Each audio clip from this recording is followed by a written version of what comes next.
in terms of how quickly the world is changing and how the world's, views are diverging, I think this is really a consequence of how people consume information. And I think I've personally taken a certain, much more limited view of how I'm going to consume information. I try not to watch daily news. I stopped watching daily news when I was, I think, 14 or 15. I turned on the news and I had a cathode ray tube TV, and those needed to heat up, right? The sound often went on before the picture appeared, right? And so I didn't have the picture, right? So I wasn't mesmerized by the picture yet. And I heard the sound, and it was one of these cheap cathode ray tube TVs from some unknown brand. I think it was like unbelievably cheap. And so the picture took some time to appear. And I heard the voice of the person, I think it was like New York One News. And the person said something about and it was a crazy statement. It was like, none pistol whipped in the Bronx or something like that. And I just heard that and I was like, why am I listening to that? Why am I thinking about that? Is that related to anything I need to achieve or a problem I'm going to solve or like a body of work I'm going to deal with? It just sounds like some kind of scary statement somebody told me to get me hyped up and watching their news program so I can watch the ice cream commercial so I can go buy some ice cream or something. And before the picture appeared, I turned it off. I turned off the TV and I just don't watch the news. And I noticed some of what you notice as well. I think what's happening is that the world's information sources are both incentivized and progressively getting better at capturing people's attention on various topics. And many people are engaging in kind of this edutainment interaction with various information that's actually meant to bend them to a certain agenda in a very non-obvious way. And, I don't have a huge problem with that. That's their decision. That's how they want to consume information. Me personally, I've always found it extremely important, the way that I consume information and the way that I reason about information and the way that I apply an analytical framework to categorize information. One of the things that I do is I actually remove specific terms and I just have variables instead of the terms. And I just say the situation is that thing A did something to thing B and then thing C had a reaction of X, right? And I just evaluate the situation without the details of the situation.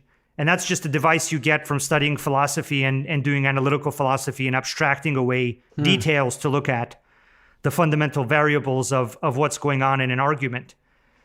I think at the end of the day, there's a lot of kind of bias where confirmation bias takes hold a lot of the times. I think what I actually would guess was happening, if I had to guess, is that a lot of these algorithms are just getting better and better at giving people the information that they want to see in order to get them to consume more information. And that's creating a confirmation bias, such that no matter what you believe, you will be fed more of that. Mm-hmm. And you will suddenly be confirmed and find confirmation about any topic as long as you stay in the system, right? As long as you stay in front of the screen and the algorithm will continue to give it to you. Because that's what the algorithm cares about. The algorithm doesn't care about, position A or position B or viewpoint A or viewpoint B. It just cares that you will come back the next day to hear about what happened in is the Bronx nun okay? I hope she's okay, but I have no control over that. And I have, a stack of books to read and I have a system to build and I have all these things to do. And kind of what do you want your life to be about, right? So I think there is this scary thing where there's a lot of information and that information, before the problem was you couldn't get information, right? Before it was a luxury to have a book. And then people could get books. And then it was still kind of a luxury, right, to get certain books. You could go to libraries. And then it was a luxury to get videos, videos were a luxury, educational videos were a luxury. And now, one thing I would study a lot is the teaching company. I was thrilled whenever I would get one of these. I was a huge fan of the teaching company, the great courses. The teaching company lectures, back when I was a teenager, I would listen to those a lot. And now it's just you can get those all over the place, wherever you want. And now there's just an abundance of information, right? And so the question now is not how to get information, how to get a book, or how to get a teaching company lecture. The question now is, has that lecture been uploaded to where you can get it? Like, the question now is, how do I selectively do research and evaluate information to avoid confirmation bias and avoid various other bias, to have an accurate picture of reality rather than a biased picture of reality that benefits somebody else and not me? Like, that's the game that everybody's involved in now.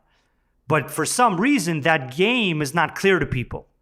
I think people are in this game, and that's actually the worst game to be in. The worst game to be in is the one where you're in a game, but you don't know the rules.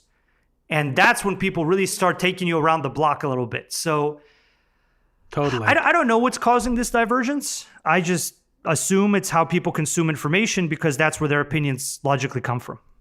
No, the profound observation, Sergey, and totally agree. It's interesting. It's ironic, actually, because one of the other ways of thinking about this is that the confirmation bias is really about seeking predictability in your audience. When you serve a cat video one day and you serve them something else the next day, you want the thing that you serve them the next day, you want to be certain, or as close to certain, that they're going to like it just as much as you thought they were going to like it, which ironically reduces the information in the universe, right? That is a low information environment.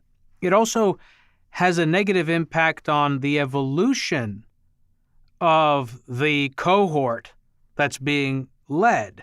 And I think also, to bring it back to complexity and complex systems, I think it also reduces the safety of the individuals in the system who want to work autonomously, but don't necessarily seek power and seek to control. Yeah, I think a lot of those things make sense. Yeah. So look, Sergey, I've already taken up much more of your time than I wouldn't say that I intended. I actually intended to take as much of your time as possible, surreptitiously, but I feel like we probably pushed the limit here. There were a number of things that we didn't have a chance to discuss, one of which was your leaving the Soviet Union. I think you left after the collapse, around the time of the collapse of the Soviet Union. And I always wonder, speaking about the teaching company, as I said, I also was a huge fan of the teaching company and the great courses. And one of the lectures I have mentioned before that I really enjoyed was Solomon's lectures on Nietzsche. And Nietzsche, of course, talks about the importance of the individual philosopher, knowing the history, knowing the character, the life of the philosopher to understand the philosophy. And so I always think it's important to try to understand the person, his history, her history, and his or her values when trying to understand the systems that he or she creates or the companies that he or she creates. But that will have to be for another time. Maybe in the post-COVID world, you and I can get together for a second round in person. So anyway, thank you so much. I wish you the best of luck. This was really, really wonderful for me, very educational, the process as well, preparing for it. And for listeners, as usual, Super Nerd subscribers, you guys have access to the transcripts and to the rundowns, so make sure to check those out as well. Any last thoughts, Sergey? Thank you, Demetri. It's been great chatting with you. I really enjoyed the conversation. Excited to have another one and talk about, some of the deeper points you discussed. It's been fascinating chatting with you, and thank you for having me on your show. I really appreciate it. My pleasure.